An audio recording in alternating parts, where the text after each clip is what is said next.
Hello and welcome to today's presentation. Today we're going to be talking about Asteya or not stealing. This is a part of the yamas in Patanjali's Yoga Sutras. My name is Kathleen Helen Lisson. I am a lymphedema therapist, board certified in therapeutic massage and bodywork. I'm a yoga teacher, Nick Timba approved provider, and an author of the book Mindful Strategies for Adults with Adverse Childhood Experiences. So we'll be doing two different types of breathing in today's presentation. We'll be doing some 5-5 breathing. We'll also be doing alternate nostril breathing. If you suffer from anxiety, breathing problems, cardiovascular or blood pressure issues that you think might impact your ability to do a breathwork practice, this is a good time to skip the breathwork until you've had time to talk to your primary care physician to see if breathwork is right for you. And even if usually breath work is fine, if you feel today at any time during your breathwork practice, anxiety, lightheadedness, dizziness, rapid heartbeat, shortness of breath, anything that might impact your ability to do the breath work, that's your body giving you the signal that right now is not the right time to do breath work. And it's best to practice breath work on an empty stomach. You can try practicing it in the morning before exercise or breakfast. If you find that having a full stomach is makes it a little uncomfortable to take deeper breaths. So we'll begin this practice with a mindful moment. I'll invite you to come into a position that's respectful yet alert. Your eyes can be open or closed. And then we'll just start with a deeper inhale and a slower exhale. And bring to mind what made you press play on today's presentation.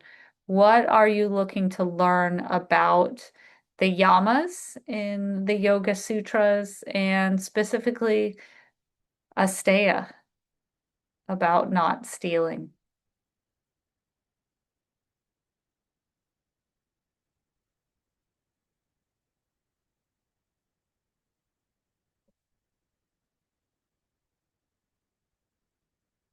And what have you already learned about this yama that you can bring to your experience here in this video?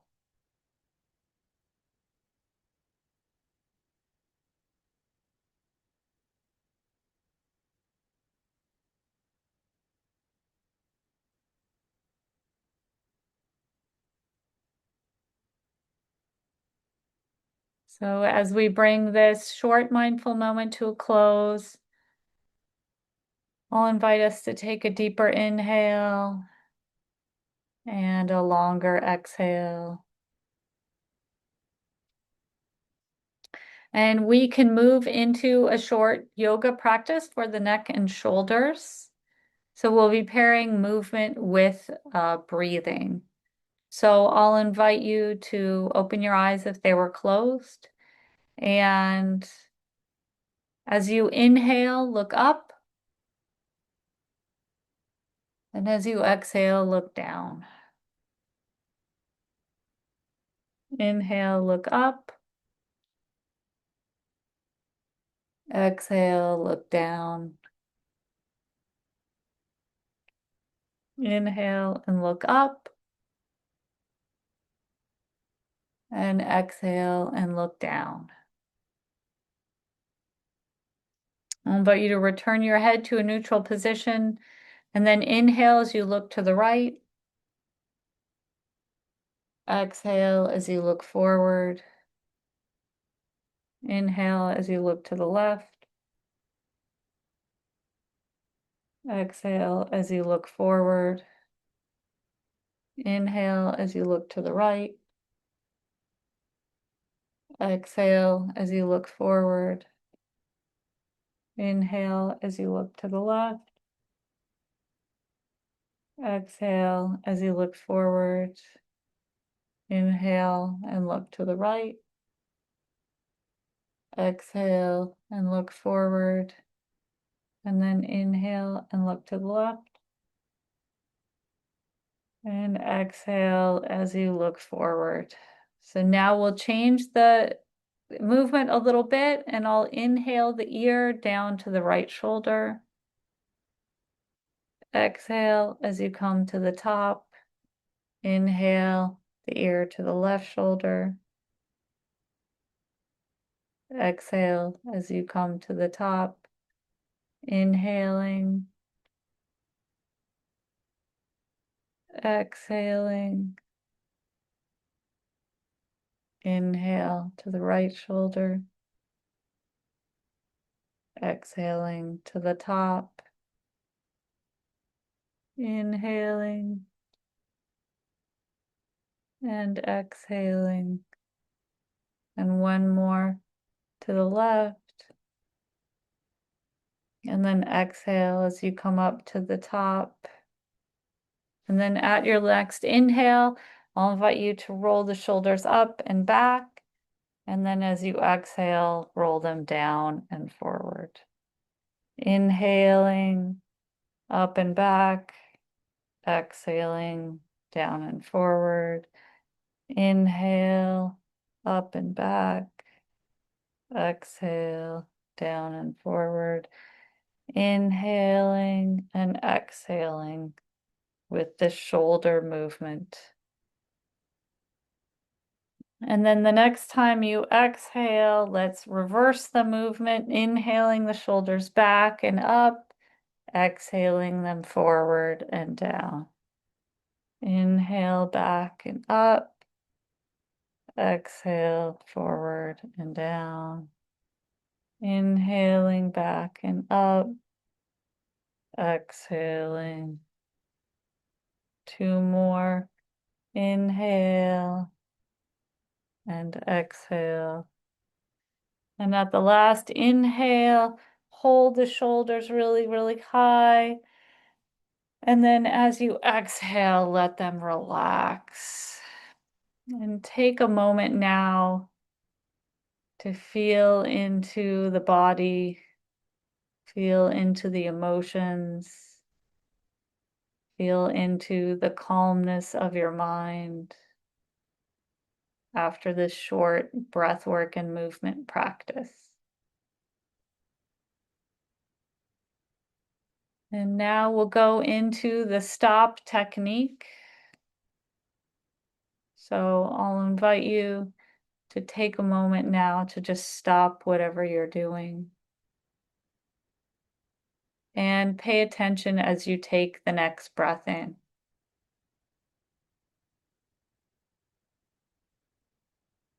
And as you exhale, I'll invite you to observe what your current feelings and emotions are. Are there any notable physical sensations in your body? We don't need to change or judge them. We're just observing them. And then we can proceed. So in this presentation, we're talking about the yama of Asteya, or the prohibition of stealing. So we're kind of trying to get our arms around what is the concept of stealing or not stealing, and how can that come up in our life as a situation we have to deal with. So the origins of this yama in the Patanjali Yoga Sutra, one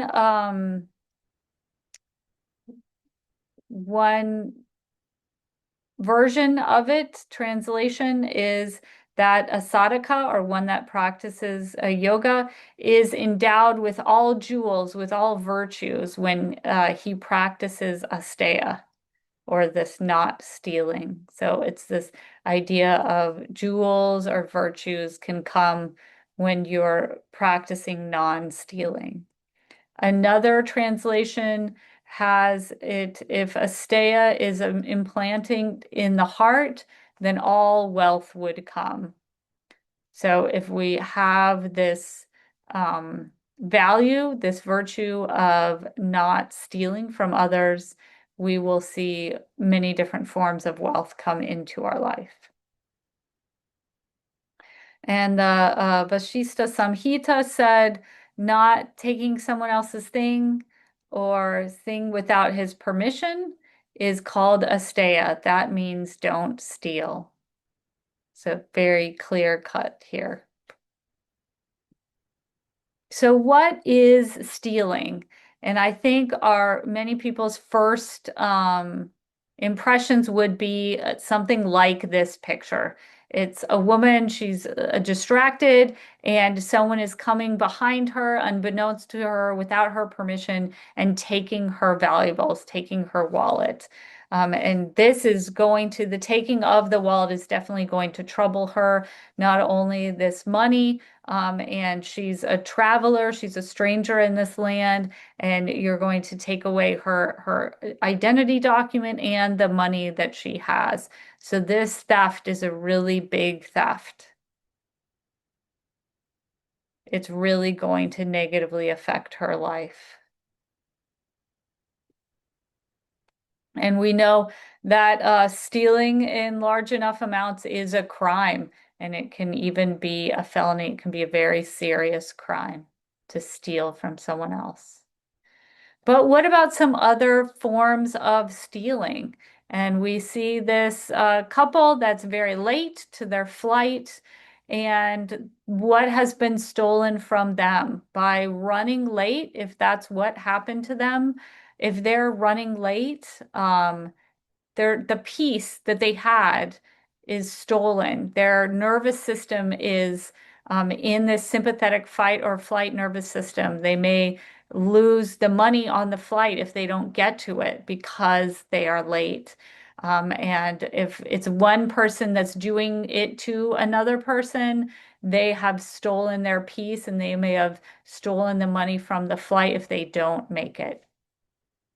So it's not just valuables that you can steal, but if you're late, you're stealing peace from yourself because you're stressing yourself out because you're always late. And if your lateness is impacting someone else, you're stealing their peace, you're frustrating them, you're sending all these chemicals into their nervous system, and you may be affecting them as well to lose the money that they invested in this flight. And they may have had expectations for all the good experiences that were going to happen in this flight. And now all of this is put in jeopardy.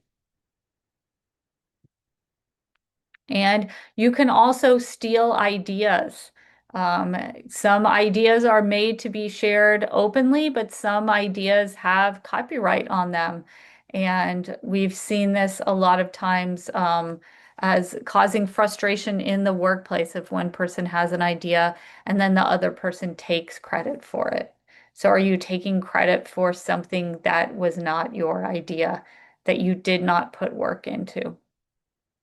And then how does that affect in the future our willingness as teams to give to an idea that's bigger than ourselves if we don't think that we will see proper acknowledgement of that idea as something that was worked on as a group. You may be stealing from the potential for future ideas and future collaborations to happen if your actions make people think that it's not a good idea to collaborate in the future. And then also, I'd like this image of this big group of people. We need to think that not all things are our own and our own property. We have collective properties like national parks, public spaces in America that are seen as the collective. Things that our cities own, that our counties own, that our nation owns are the property collectively of the people. And are we stealing what should be collective property to use for our own gain without the approval of the community?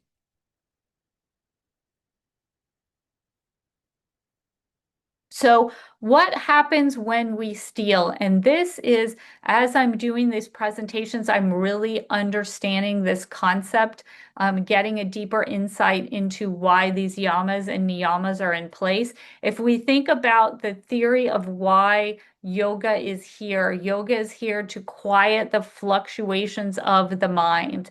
And we see the echoes of the fluctuations of the mind as um, you will see it happen and reflect in the body as the fluctuations of hormones and this fight or flight nervous system being activated in the body. So when we steal, it is activating this fight or flight nervous system in our body, which is potentially going to have negative effects and cause negative effects of having chronic stress.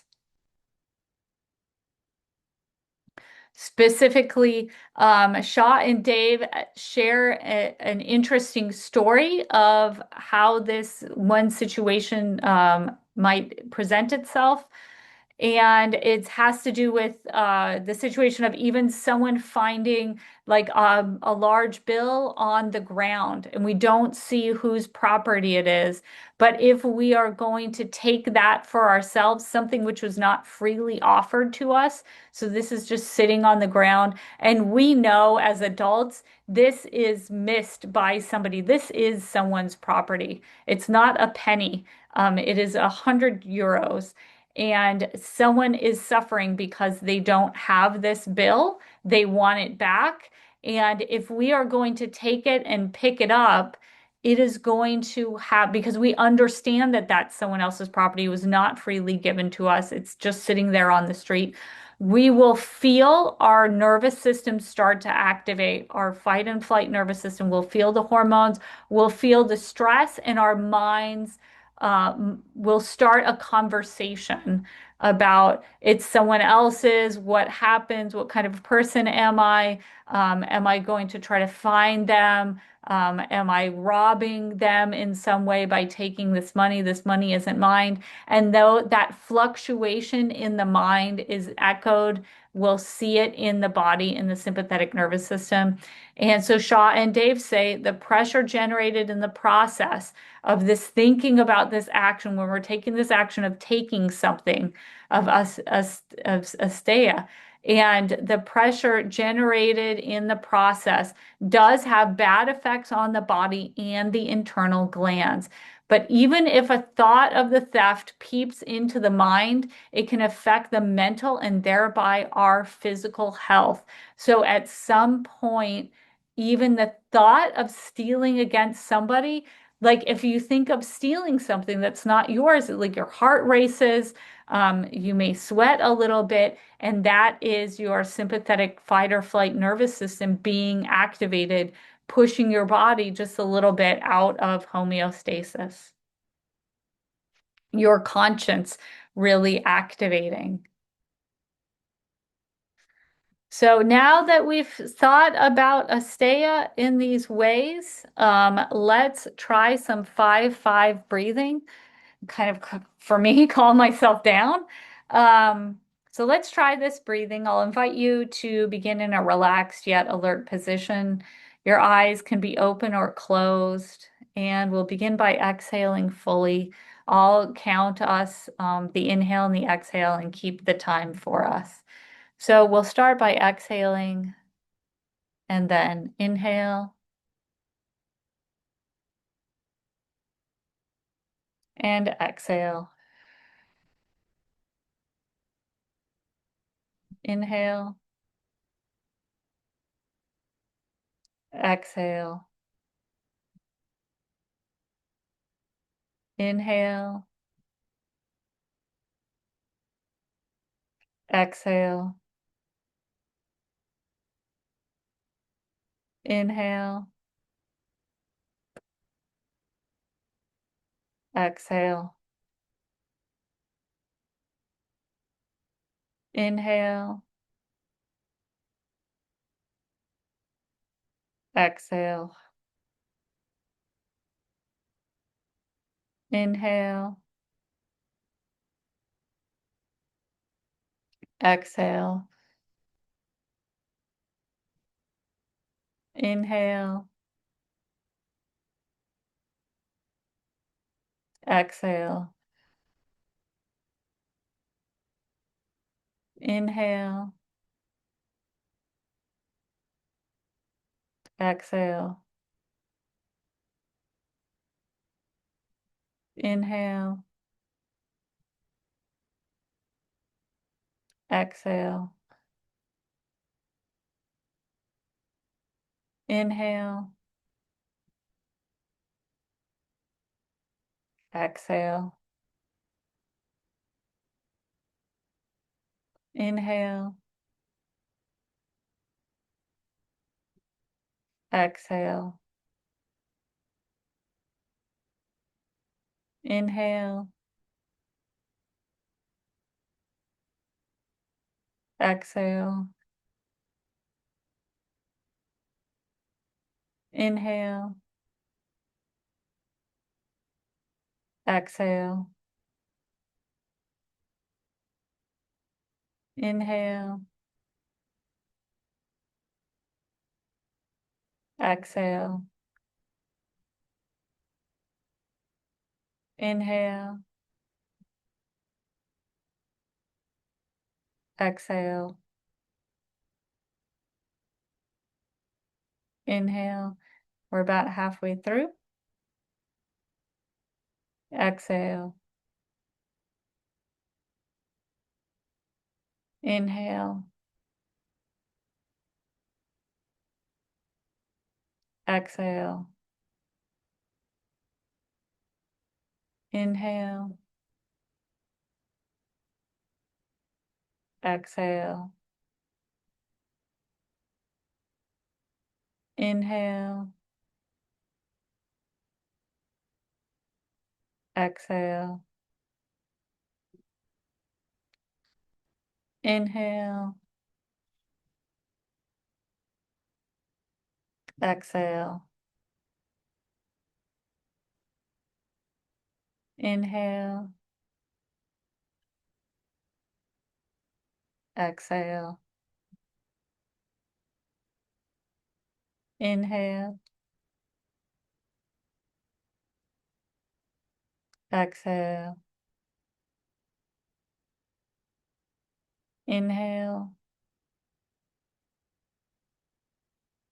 Exhale.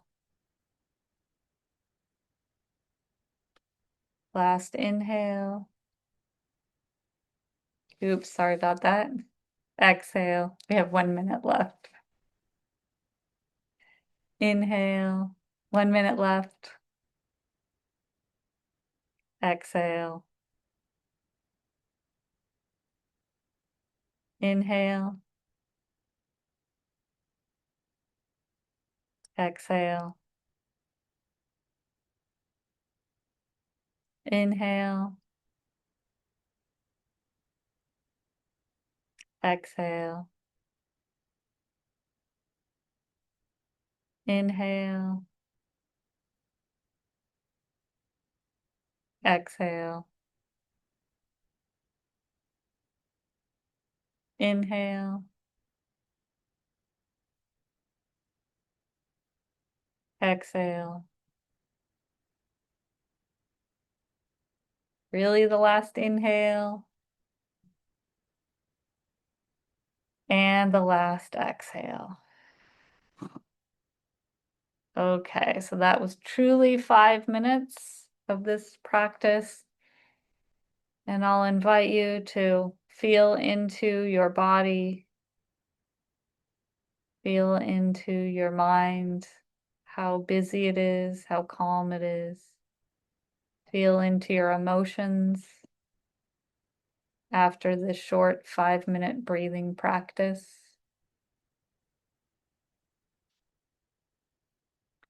And now we'll talk about the absence of stealing. So that is the yama. That's what we would like to do.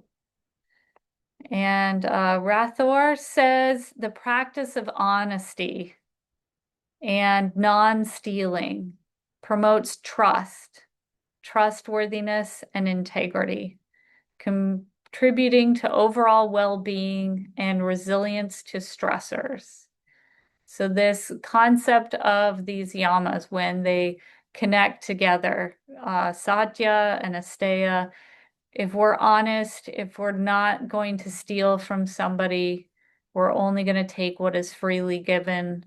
It promotes trust. And I think trust in ourselves, trustworthiness so other people can trust us, the feeling of integrity that we stand for something and we live out our values. And I think doing that, having that, being that type of person, and knowing that we're that type of person and feeling good about being that type of person definitely contributes to our overall well-being, and then it can contribute to our resilience to stressors. So something can stress us, but if we're rooted in honesty and non-stealing, it helps us to know our path forward through a stressful situation. So stressful situations will still happen in our life, but we will have more resilience to handle them and know what type of person we want to be, and the decisions that we can make can be a little bit more clear when we're guided by these integrity, by these ethical cornerstones of who we want to be in the world. So how do we bring this onto the mat into our real life? What are some things that we can do to practice not stealing in yoga class? And it looks like a lot like how do we practice living our truth and nonviolence, particularly punctuality, getting to our yoga practice on time. We are giving ourselves this time on the mat, so let's make sure we don't steal time from ourselves by showing up late to our yoga class. And if we have our yoga neighbors on mats around us and the yoga teacher, we don't want to steal from their experience by trying to be, by always sneaking in late or sneaking out early. Alignment and modifications.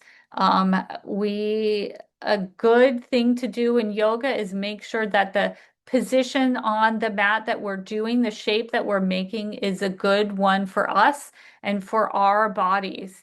It's more important for us to have the practice in our bodies correctly than make a shape that looks good to somebody else or looks good in the mirror. So if you are getting out of alignment because you're trying to reach too far, more than your body can take right now, you're stealing from yourself the opportunity to get the fullest expression of that yoga position, because the yoga position, you should be able to hold it and breathe calmly, breathe gently, fully embody it. And then not taking that modifications. I am a yoga teacher and I will still use yoga blocks and use different modifications. It doesn't have to be, a race to do the most difficult positions and be the most experienced one in class. Not taking the modifications that your body needs is stealing the opportunity to have a better experience at yoga. Comparing yourself with other people is stealing your opportunity to do the best for yourself. And like I said earlier, focus on the quality of breath. Your quality of breath in the position is a really good indication of whether you're doing that position correctly. So what about Asteya in massage therapy? And a lot of my thinking around this is on clinician presence. Who are we when we come into the massage appointment with our client? Who do they expect us to be? Do they expect a cookie cutter massage that we're kind of thinking about something else and just going through the motions of the massage? Or are we truly bringing our full body, our full mind, all for full emotions, our wisdom, our value into that massage with them, and really feeling into the tissues and seeing what that person needs in that massage? And I think that is a good way to think of not stealing from the client, giving them coming as our full professional and giving them the full benefit of our experience and our wisdom. So now we'll do a short practice of Nadi Shodhana. So this is alternate nostril breathing. So I'll leave this slide up so you can make this same mudra with your hand. So with your right hand, take the index and middle fingers so that they're at the base of the thumb, and we'll use the left, we'll use the ring finger and the thumb of the right hand to block off either of our nostril while we are breathing through the other nostril. Your other hand, that left hand, can be gently in a mudra if you'd like on the other thigh. So I'll invite you to sit in a comfortable yet alert position with a straight spine. You can close your eyes if that feels comfortable, if you're experienced with alternate nostril breathing. And we'll start by taking a few diaphragmatic breaths.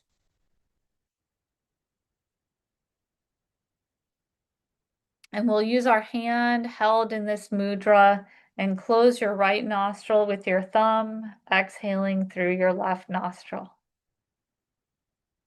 Now inhale through your left nostril. Close the left nostril with the ring finger and exhale through the right nostril. Inhale through the right nostril. And then close the right nostril with the thumb, exhaling through the left. So we've done one round, and you can see the rounds are in bold here on the screen. So continue with this alternate nostril breathing. We'll do it for about 3 minutes, and you can go at your own pace. I'll keep the time and let us know when we've completed.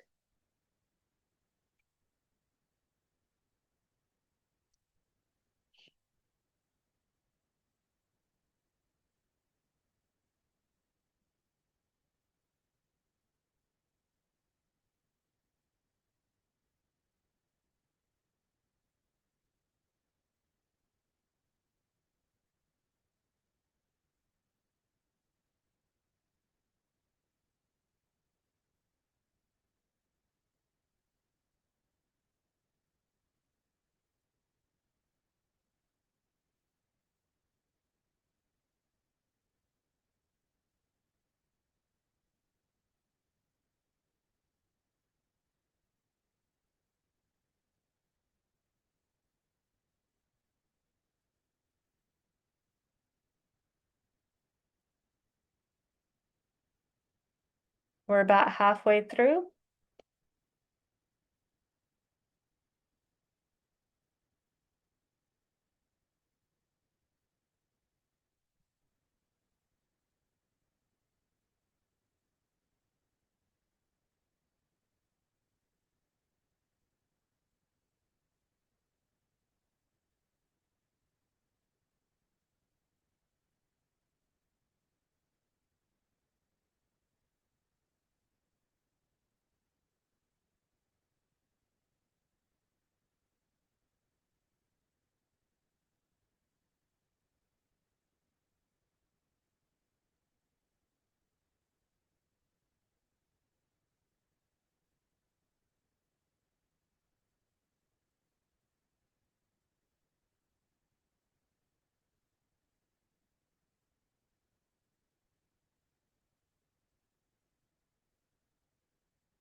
So I'll lead us through the last round together. I'll invite you to close your right nostril with your thumb and exhale through your left nostril. Inhale through the left nostril. Close the left nostril with the ring finger, exhaling through the right. Inhaling through the right. And then exhaling through the left. So you can release your hand and take a few deep breaths through both nostrils before ending this practice. Feel into your body and your spirit. How do you feel after alternate nostril breathing? And now we'll move into a guided meditation. So you can keep your eyes closed if you like, or you can open them. I'll invite you to bring to mind feelings of wanting something, a desire to take something, a desire to hold on to something that's not freely given to you.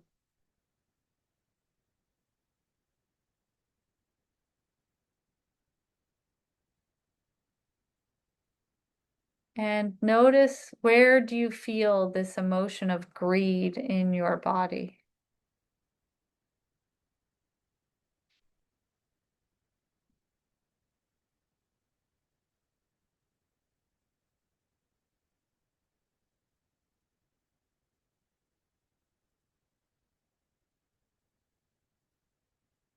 Now I'll invite you to bring to mind the idea of abundance, of having everything that you need.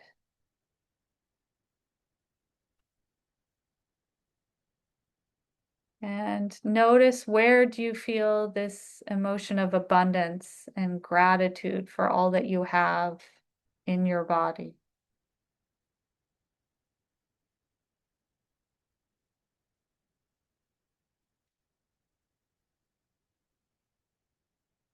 I'll invite you to silently repeat to yourself, everything I need in this moment, I already have.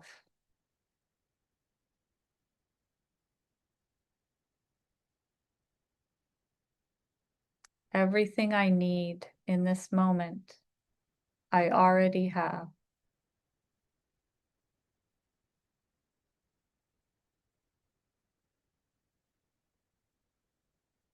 I'll invite you to allow a sense of sufficiency to fill your heart and your mind.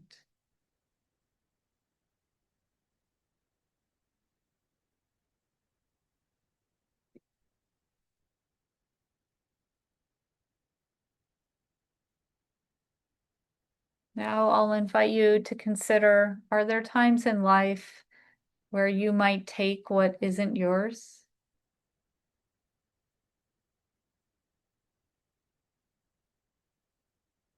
This could be someone's time, their attention, their ideas, their material possessions.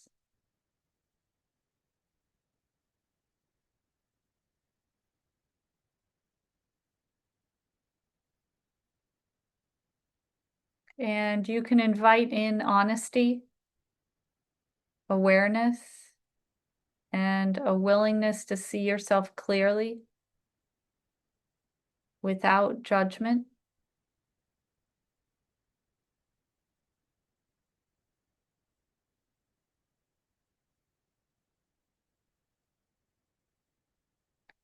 So we can see the behavior without going into that long diatribe, that inner voice kind of raining bad judgments onto yourself.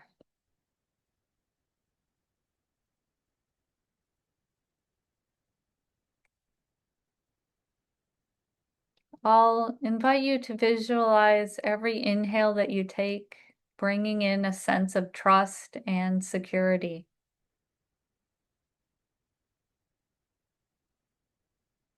And every exhale, releasing comparison, greed, and grasping.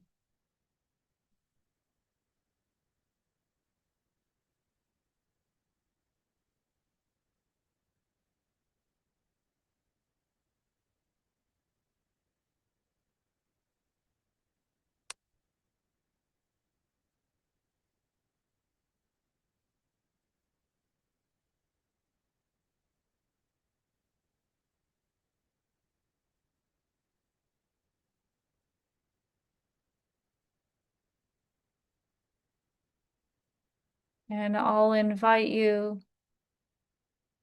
to repeat silently, I am grateful for what I have.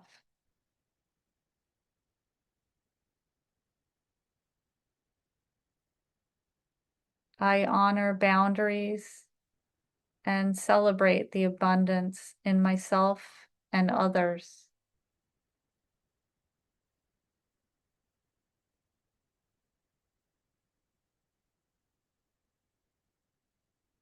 I cultivate generosity, gratitude, and contentment.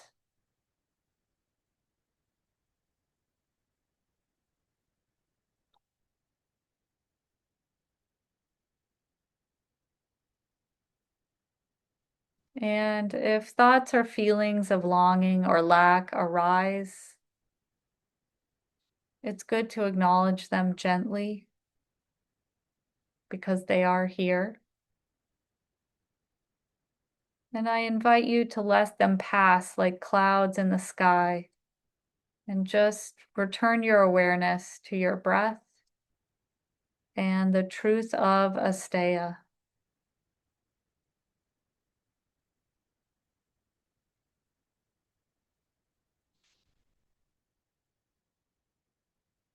I invite you to embrace this feeling of wholeness, contentment, and respect for the world around you.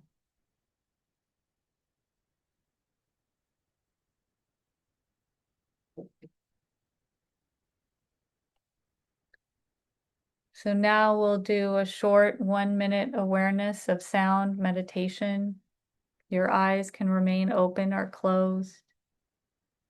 And I'll invite you to focus on sounds in your environment, starting with the sounds in the room.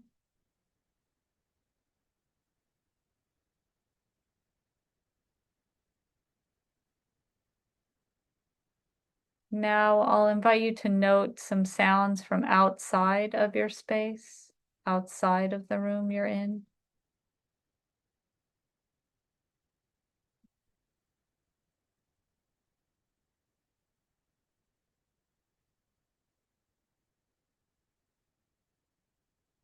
And now open yourself to all sound.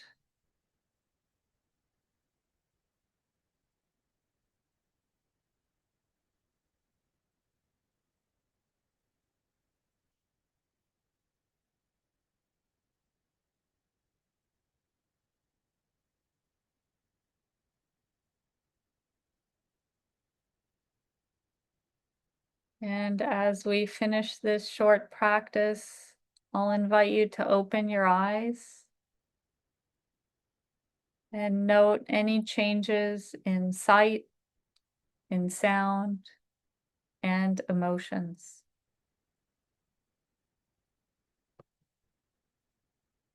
And feel into your body. How do you feel after our practice today?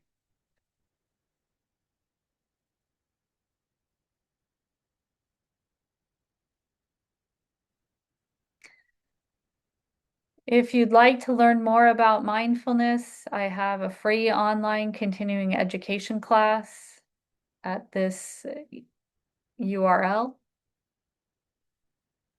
And thank you for watching the Yoga for Massage Therapists series. There's more videos at this URL, and you can find me at Stress Reduction for Lymphedema on Instagram. And if you'd like to take a deeper dive into breathwork and lymphatic wellness, you're welcome to take my 10 video series on YouTube at this address. And here are the resources that we looked at today. And thank you so much for being a part of this presentation. Have a great day.